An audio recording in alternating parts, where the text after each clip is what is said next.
So I think he's based in Spain, and one of the big things when we talk about indoor agriculture is the energy consumption needed. So I'm super excited to welcome Pablo live from Spain. Thank you very much. Hope you hear me right now.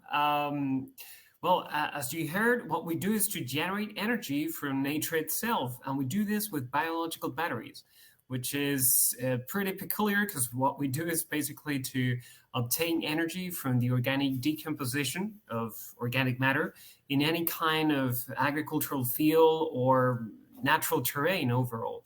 So one of the things that we do is to basically be able to create batteries that don't really kind of damage the environment or even transform it.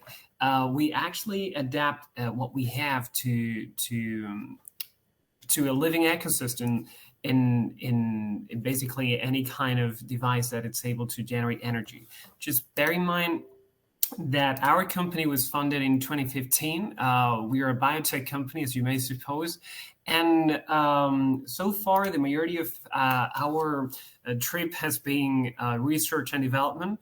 Fortunately, we were awarded by the European Parliament as the most innovative company of Europe.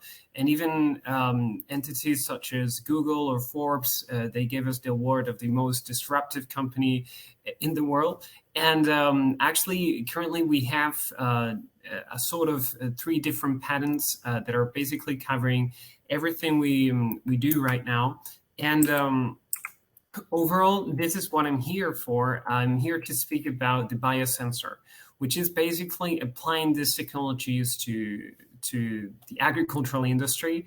In this case, specifically, we're going to start by activating sensors, irrigation systems, and other things just with these biological batteries. We know that in a lot of agricultural fields, there are a lot of problems regarding energy, either because you need a lot of wiring or just because chemical batteries need a replacement, or just because they have to endure very harsh temperatures or climates. And that's why in a lot of cases, they don't even use solar panels, because you have to deal against dust, rainfalls, hail, wind, or even from getting stolen.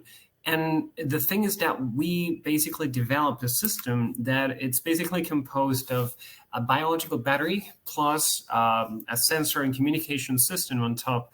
And the cool thing about this is that the only really new thing is a biological battery. So we could actually just use this technology for any kind of sensor, any kind of communication system, or any kind of irrigation system even. So basically what we're solving here is the issue that I just mentioned. I mean, what if I tell you that there are sensors all around the world measuring humidity, temperature, pH, and many other things, and they're pretty essential, as you may know, in agriculture to apply the most efficient irrigation and addition of fertilizers. But the problem here is that 90% of cases, in this case of sensors, are actually using chemical batteries, which normally require a replacement. Could be in a year, in 2, or in 4. But the thing is that in a lot of cases, it's really a problem, not just because you have to spend more money in batteries, but also because you actually need an army of workers to actually go there, replace them, and even find them. Because in a lot of cases, they don't even have a GPS to locate them. And if they had, well, it's not that easy. So we actually thought about a solution that solves all of these problems in a very, very natural way. And as I said before, only in 10% of cases, solar panels are actually taking place in sensors, especially in weather stations in specific. But basically, it's just because they are really expensive. I mean, if you need to place a panel in an agricultural field first, you need to place it at a certain height, like 60 centimeters or something like that. And then you have to deal against all the other things that I just mentioned before. I mean, and even getting stolen is actually a great point, as I said. So bear in mind that what I'm here speaking about is basically a battery that it's literally plugged in the ground or just placed below it. And it's basically nourishing from the organic matter that it's surrounding the battery. What we do is to basically take advantage of irrigation or rainfalls, for example.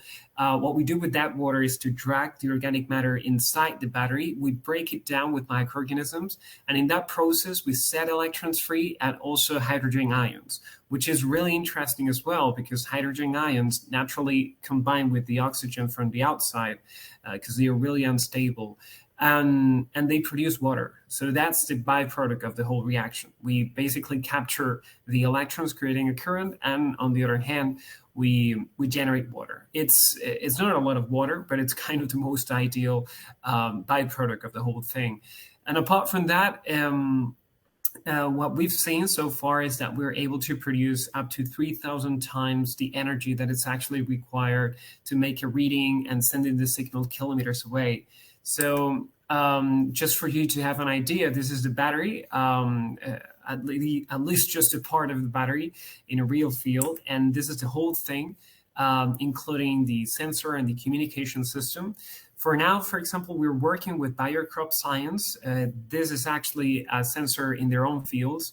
In their case, they actually calculated that they would save up to 1.5 billion euros per year with this technology, which is huge, but also because they are huge in specific. But the thing is that we're pretty much open to work with a lot of companies, especially medium to large companies, at first implementing pilots just for you to see how it works, basically. And later on, to see the possibilities of actually implementing this in a large scale in your own fields. So right now, we are basically placing these sensors in very different locations. They don't really need to be as close as you see in these images. This is just a pilot to see how they work in a very kind of small environment or space, but actually we just require one sensor per hectare. So actually it's more or less like having the sensors that you normally have, with the exception of actually nourishing from the earth itself, from the soil itself.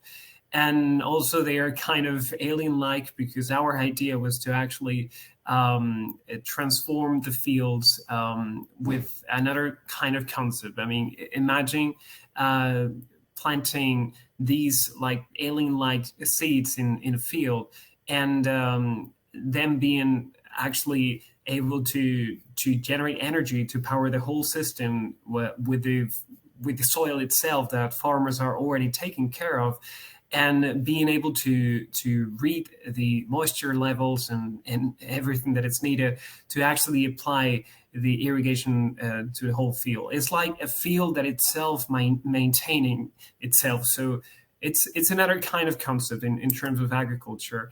And after all, at least a great amount of fields in agriculture right now, they already have sensors, they already have the communication system, the antenna, the cloud, the software.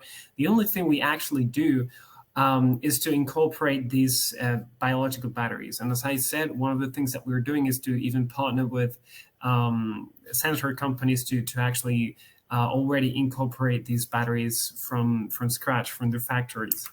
And after all, it's a battery that produces energy in a constant basis. I mean, during day and nighttime, every time you add water or fertilizers, it gets automatically recharged. And the cool thing as well is that we don't even use metals or anything that is actually polluting, because one of the things that we do is basically a product that is totally biodegradable. I mean, it's something that will biodegrade in 10 years approximately, so that you don't even have to look for it, but actually just place another one after that long period of time. And the cool thing as well is that it's way cheaper than the current solutions. So it's basically something that covers all of the main problems that you can find in terms of energy supply in these applications in specific. And also another cool thing is that these technologies, I mean, biological batteries applied to external terrains, they are actually not just carbon neutral, but they are actually carbon absorbent. They are able to absorb CO2 from the atmosphere. You here see a few numbers. There's a battery that we have that we call the panel, and another one is the sensor, which is the one that you've seen so far. But basically, the effects are pretty similar. And we actually have a goal by 2050 to reduce up to 1% of the CO2 emissions predicted by then. And overall, it's something that is obviously very ambitious, but it's something achievable. After all, we actually need time and resources, of course, but it's one of the things that we are heading to right now. So thank you very much. That was basically what we wanted to speak about here. And actually, I totally invite you to go into our website, see what we are building, because we do a lot of other things. If you're curious, we even have a new Ring Environments line that it's already on the market. And as I said, here we're looking for partners. If you want to work with us, we'll be absolutely happy to speak with you soon. And as I said, thank you very much. Hope you have a great day. Awesome. Thank you so much, Pablo.